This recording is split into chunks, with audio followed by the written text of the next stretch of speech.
Hi, this is Sherry Shogren reading March, Book 1 by John Lewis and Andrew Aden and Nate Howell, starting on page 10 and going to page 35.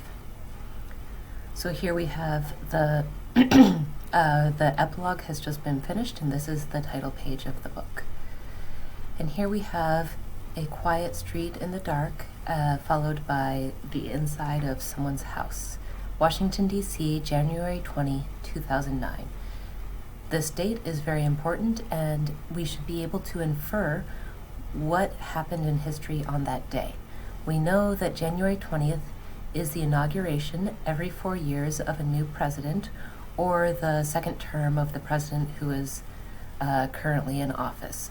We just had an election in which Joe Biden won. He will start his term, that is, he will be inaugurated on January 20th in 2 months of 2021. So before Biden is Trump, and the president before Trump was Barack Obama, and he was president for 8 years. So if you do the math, you see that he started his presidency on January 20th, 2009. So that is the importance of this date. It is in fact the morning of the start of President Barack Obama's time as President of the United States of America. So we see the inside of the house, got some pictures on the wall, stairs, rugs, bunch of family photos, a bedroom.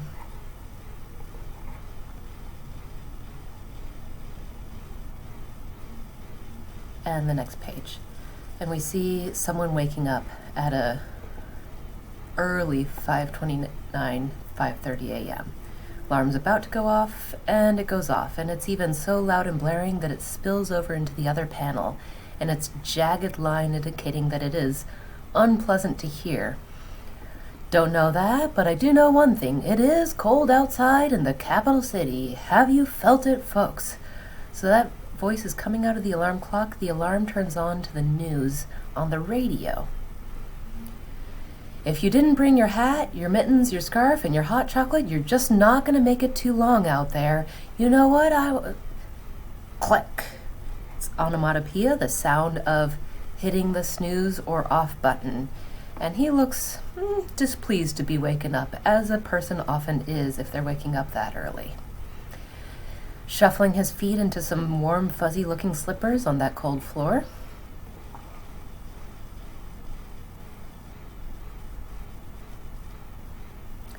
And we see a person getting ready in the morning. And this is it, the big day. It's a uniquely American day. Again, jagged lines indicating that it's coming loudly out of, this time, the television. So we had the radio, now the television. The newscaster saying, "Today, we reaffirm our commitment to democracy by bearing witness to the peaceful transfer of power." In other words, a democracy is where we vote on who becomes president and other things, and we also agree that when they win, we peacefully transfer from the last person to the next. And this is happening on that day, January 20th, 2009. And here's our main character, John Lewis, getting ready in the bathroom. And again, this is written by John Lewis and others about John Lewis's life. It is autobiographical. And in the background, we still hear the TV blaring. President-elect Barack Obama takes the oath of office in just a few... John Lewis is walking away from the television, so the television is getting harder to hear, which is why it's also getting harder to read in this speech bubble. And then the television starts singing a song, and "You can take my freedom, oh yes. You can take my freedom, oh yes." And it's a smooth and lovely sound because it's a smooth speech bubble. And we hear the squeak, squeak of the water turning on. "You can take my freedom, oh yes." So John Lewis is happily humming as he brushes his teeth.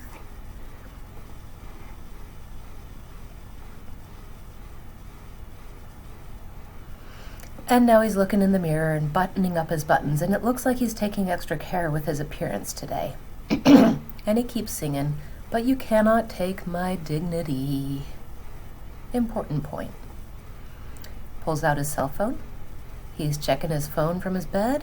One missed call, one voicemail, and they happened at 6:07 a.m., maybe while he was brushing his teeth. Private number.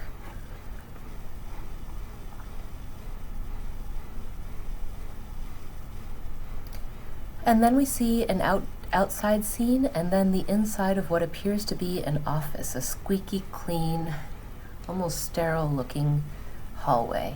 So maybe he's gotten dressed, he's left his house, and he's headed to the office. This is an important Capitol building in Washington, D.C. Here we have Cannon House office building. There's a person unlocking a door and entering. And we see two more people entering. And this one is, these two both look like elderly people. They both look dark-skinned.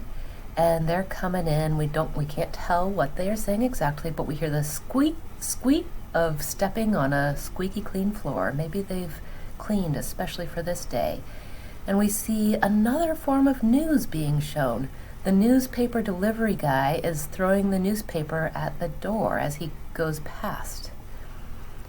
There's an American flag hanging outside this office, and in walks another person. And we're hearing, and no one could find him till that school bus would come whirring down that dirt road.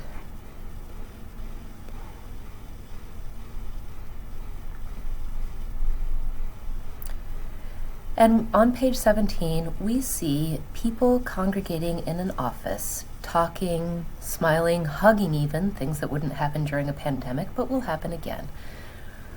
And they're talking from some place or another under the porch. Most times he would, Bob! Hello, Rosa. How are you? Now, Rosa is a iconic name. There is a famous person in history named Rosa, and at this point in 2009, she would be an old lady. Her name is Rosa Parks. That is her face there, and she is famous for her protesting, in which she peacefully protested by refusing to get up from a bus in order to move forward civil rights for Black people in the United States. Baby brother, you look cold. Where's your hat? Where's your scarf? I'm fine. I'll be okay. You two have your tickets? Andrew will take you in a few minutes to knock knock. Come in.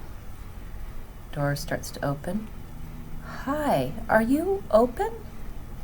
Sounds like maybe a stranger who doesn't know them and a couple of little boys. We're from Atlanta and we've come for the inauguration. I was bringing my boys here so they could see John Lewis's office. Remember, this book is by John Lewis, about John Lewis. He is a famous protest leader who became a senator, and he was a senator earlier in 2020 when he passed away. So, they're hoping to see John Lewis's office, two young boys, possibly also their mother.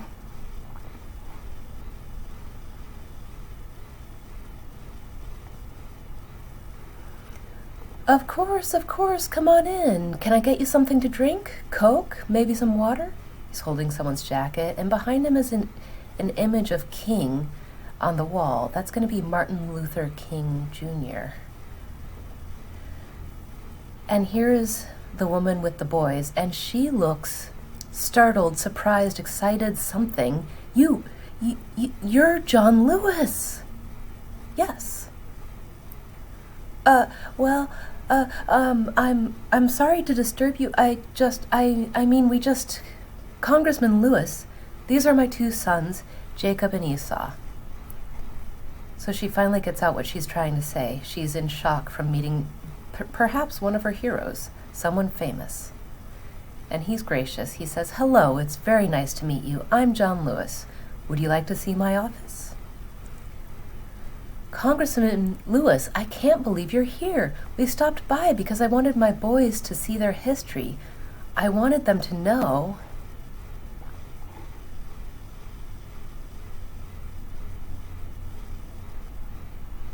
How far we've come. And that's we being Black people in America. This is my office where I do most of my work here in Washington. So he's showing them around and he's showing them this wall of photos and pictures. Sorry if it's a little junky. Yeah, shh. So the two boys don't really know how to act in such a formal setting with such a famous person. He pulls out the oar. Let me point out a few things. And he uses it to touch different pictures.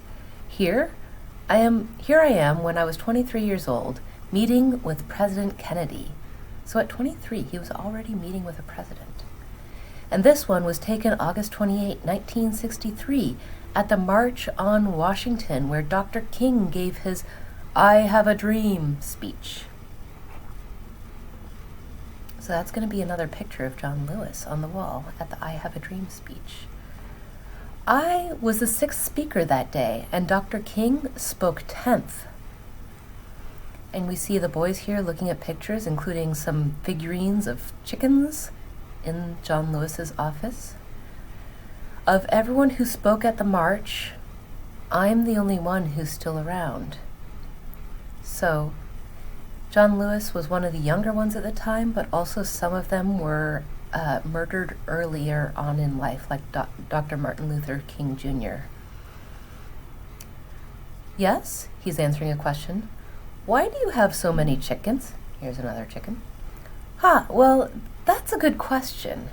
Now we get this change of location, and most of the rest of what we're going to read today is a memory, a flashback, John Lewis talking about his own childhood to these boys in his own office as a senator on January 20th, 2009. This is John Lewis as a boy. As a child, my parents gave me the responsibility of taking care of our family's chickens. Many of you probably have responsibilities and chores, maybe to take care of your pets.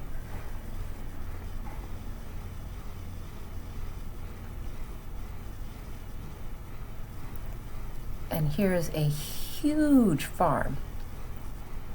Here he is with corn in his hand, cutting the kernels of corn off the cob. We lived on 110 acres of cotton, corn, and peanut fields in a little corner of Pike County, Alabama. And for your reference, people in Seattle don't live on an acre of land. They live even the big yards are still much less than 1 acre. This is 110 acres, so it's a farm. My father bought it in the spring of 1940 for $300 cash.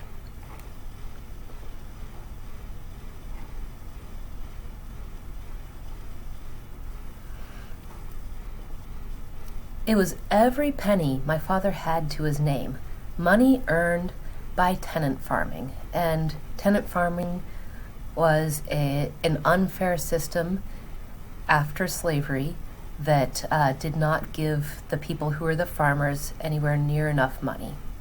Thud. My father was a sharecropper.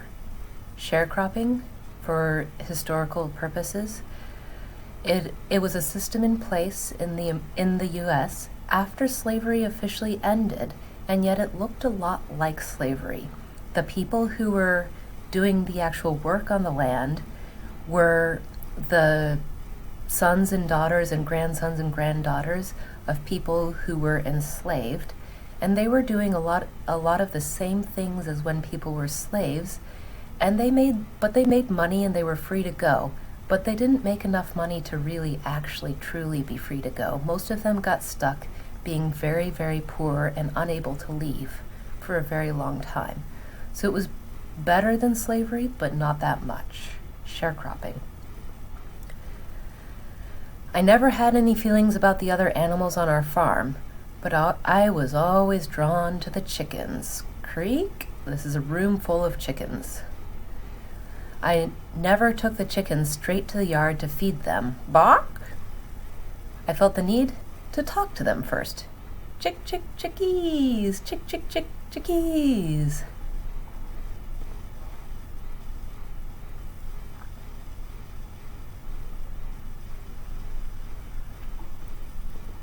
No one else could tell those chickens apart, and no one cared to.